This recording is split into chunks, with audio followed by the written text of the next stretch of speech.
Well, the afternoon was a challenge. We started with some great racing this morning.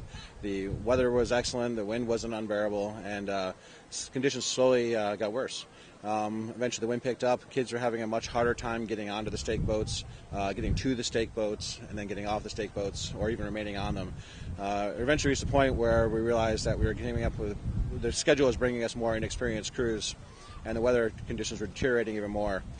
We attempted to shorten the course to 1,000 meters from 1,500 to give the novice crews a chance to row without stake boats getting in their way, and it still proved untenable.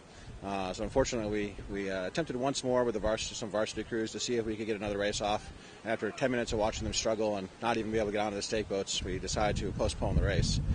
It's unfortunate, but the wind just played a huge factor today. Otherwise, conditions were actually quite excellent, but the water and the wind made it very difficult to race. What was into that process of you saying, okay, we're going to shorten the race and then we're going to postpone? Well, safety is always the most important thing. You're looking to see that conditions are safe for the rowers, conditions are safe for the type and class of rowers that you have. Some more experienced crews can handle choppier weather. When you have novice crews like today, you have to take that into greater consideration. Also the size of the boats. Small boats wouldn't have even gone off the docks today. Singles and doubles we wouldn't have even considered this afternoon. With the big boats, they tend to handle the weather better, but even that was difficult today.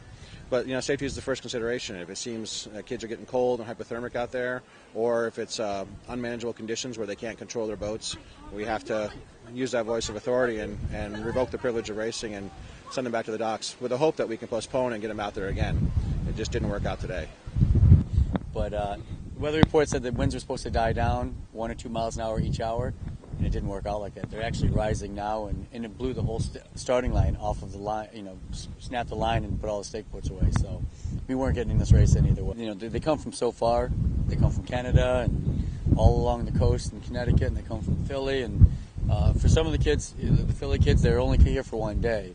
Everybody else is returning for tomorrow, so it makes it a little easier knowing that they'll be back tomorrow to race. But as for today, the Mount St. Joe's girls got to go back and not get these last races in. So that was hard. For a while there, it looked great. It went flat, and the sun came out, and actually it was going to be a great ending.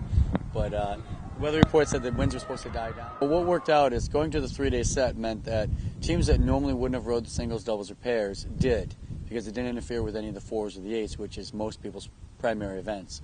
So the 3-day set allowed that to happen, and we had some great races in those singles and doubles and pairs.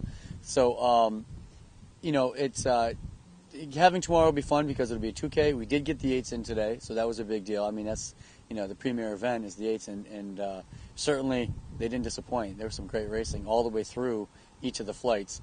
We'll get to do it again tomorrow over a 2K, and so everybody will know where they stand there, and hopefully we'll get some better weather and get the entire race course in.